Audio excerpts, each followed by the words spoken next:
Hello, everybody. This is Pride and Prejudice by Jane Austen, Volume 2, Chapter 12. Elizabeth awoke the next morning to the same thoughts and meditations which had at length closed her eyes. She could not yet recover from the surprise of what had happened. It was impossible to think of anything else, and totally indisposed for employment, she resolved soon after breakfast to indulge herself in air and exercise. She was proceeding directly to her favorite walk, when the recollection of Mr. Darcy's sometimes coming there stopped her, and instead of entering the park, she turned up the lane which led her farther from the turnpike road. The park paling was still the boundary on one side, and she soon passed one of the gates into the ground. After walking 2 or 3 times along that part of the lane, she was tempted, by the pleasantness of the morning, to stop at the gates and look into the park. The 5 weeks which she had now passed in Kent had made a great difference in the country, and every day was adding to the verdure of the early trees.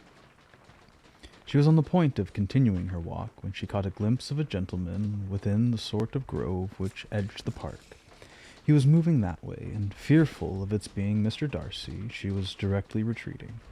But the person who advanced was now near enough to see her, and stepping forward, with eagerness, pronounced her name. She had turned away, but on hearing herself called, though in a voice which proved it to be Mr. Darcy, she moved again towards the gate. He had by that time reached it also, and holding out a letter, which she instinctively took, said with a look of haughty composure, "I have been walking in the grove some time in the hope of meeting you. Will you do me the honor of reading that letter?"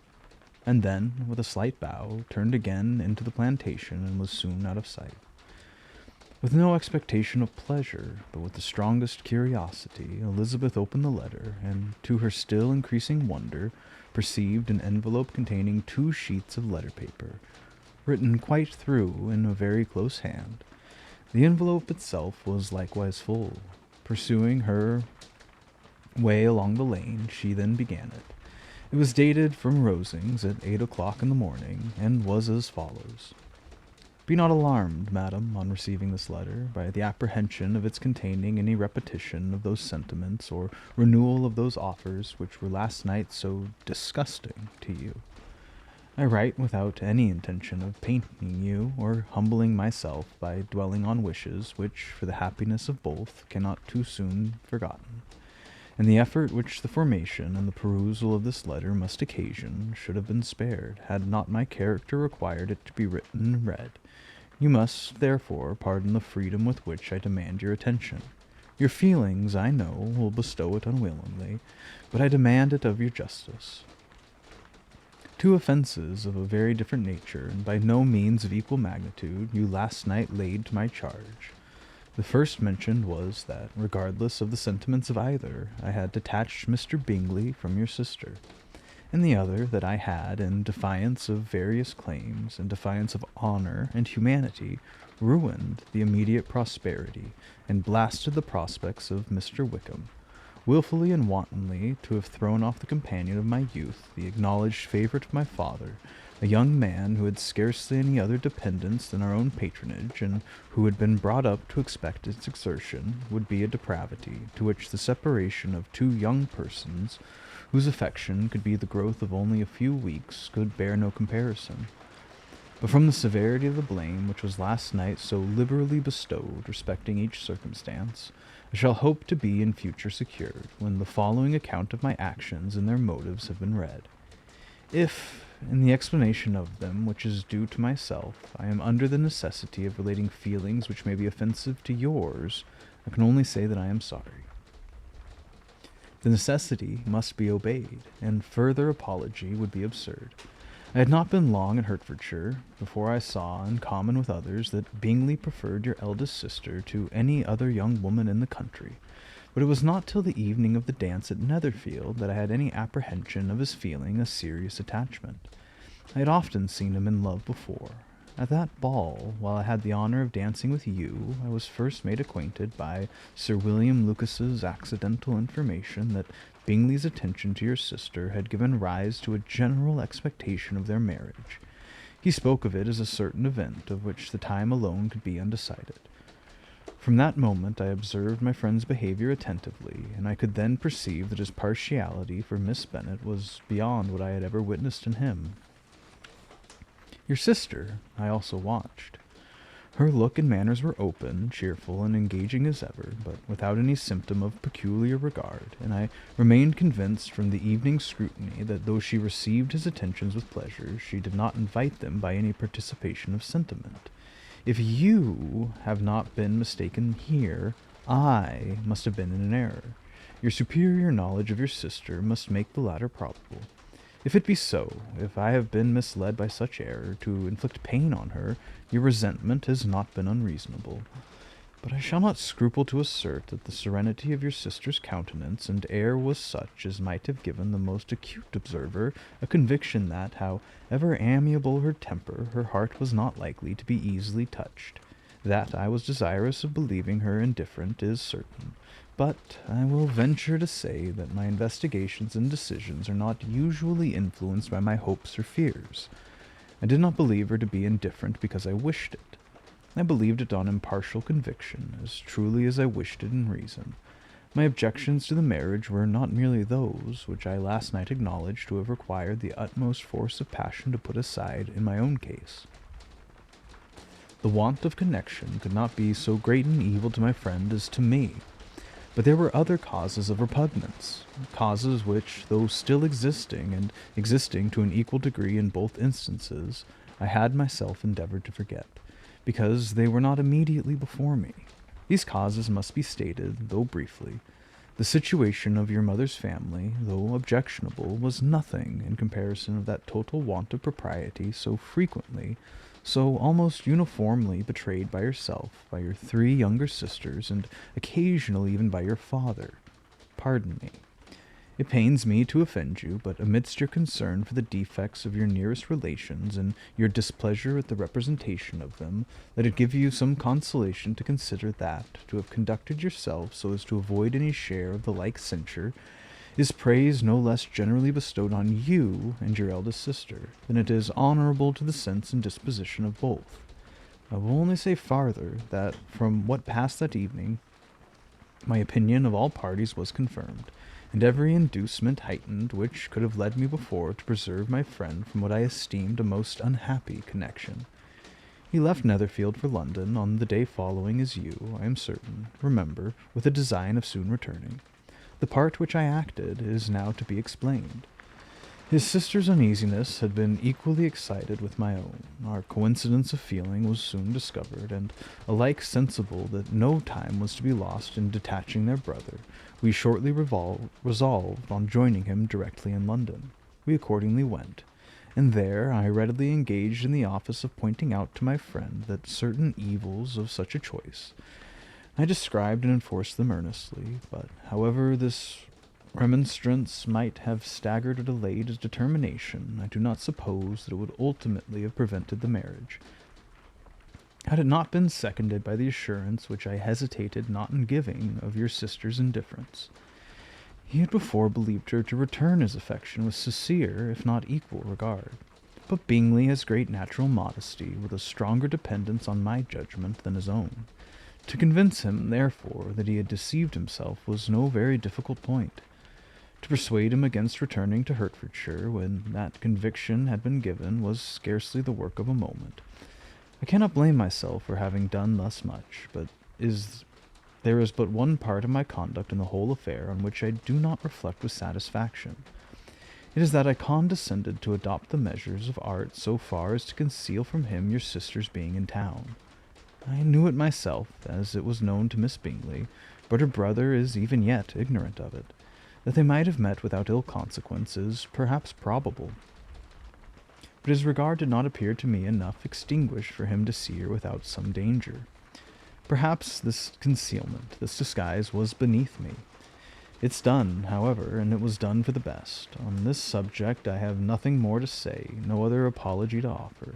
If I have wounded your sister's feelings, it was unknowingly done, and though the motives which governed me may to you very naturally appear insufficient, I have not yet learnt to condemn them. With respect to that other, more weighty accusation of having injured Mr. Wickham, I can only refute it by laying before you the whole of his connection to my family.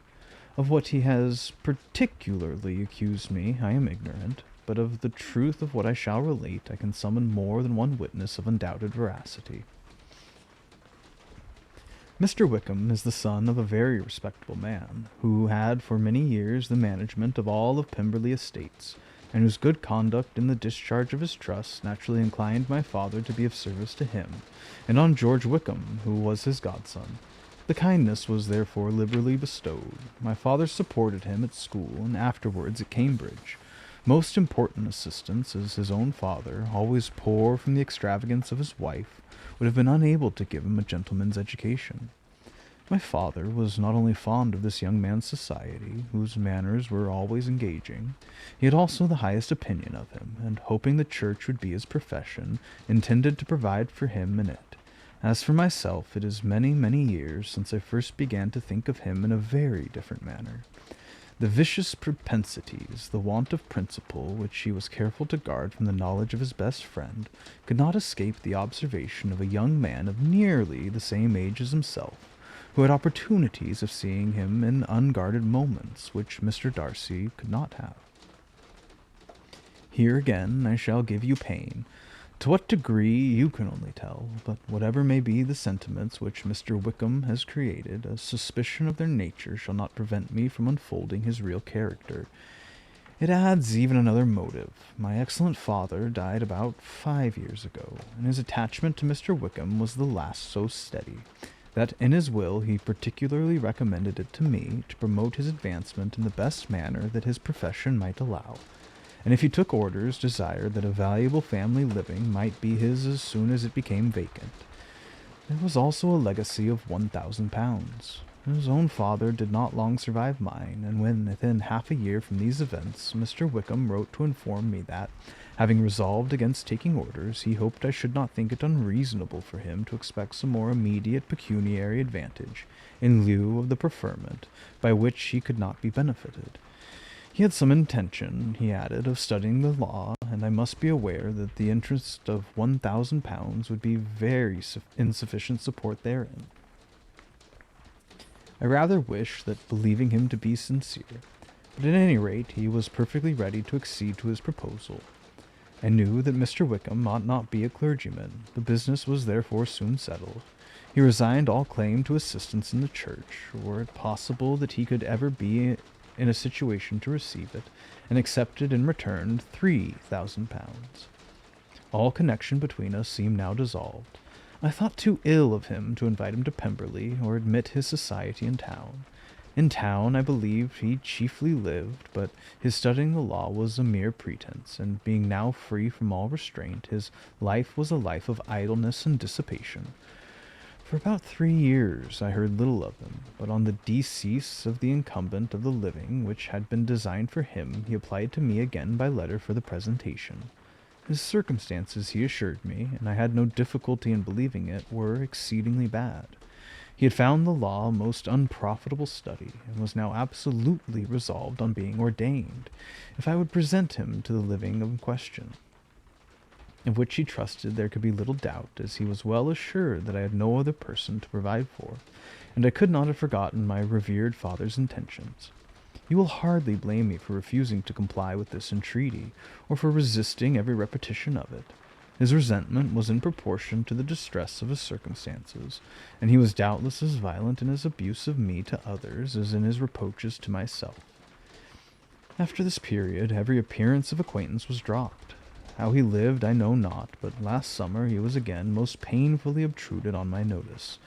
I must now mention a circumstance which I would wish to forget myself, but which no obligation less than the present should induce me to unfold to any human being. Having said thus much, I feel no doubt of your secrecy. My sister, who was more than 10 years my junior, was left to the guardianship of my mother's nephew, Colonel Fitzwilliam, and myself.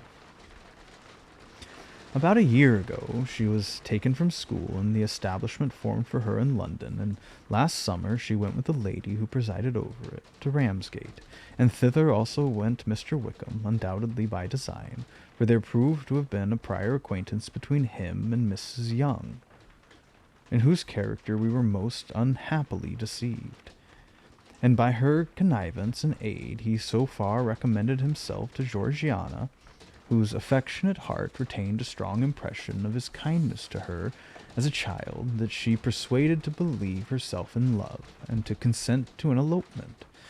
She was then but 15, which must be her excuse, and after stating her imprudence, and I am happy to add that I owed the knowledge of it to herself, I joined them unexpectedly a day or two before the intended elopement, and then Georgiana, unable to support the idea of grieving and offending a brother whom she almost looked up to as a father, acknowledged the whole to me. You may imagine that I felt and how I acted.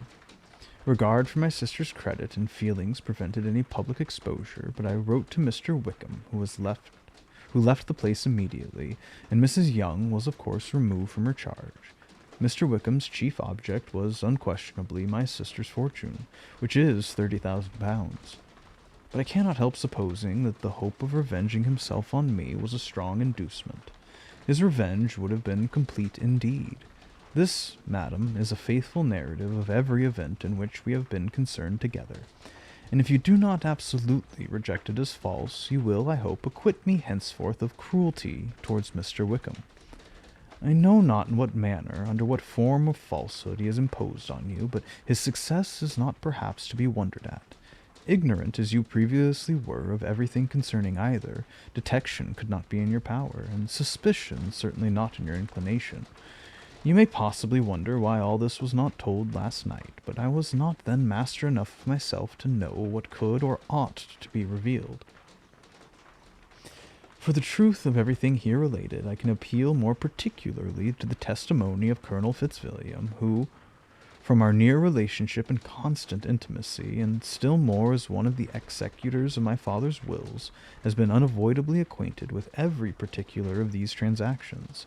If your abhorrence of me should make my assertions valueless, you cannot be prevented by the same cause from confiding in my cousin, and that there may be the possibility of consulting him, I shall endeavour to find some opportunity of putting this letter in your hand in the course of the morning.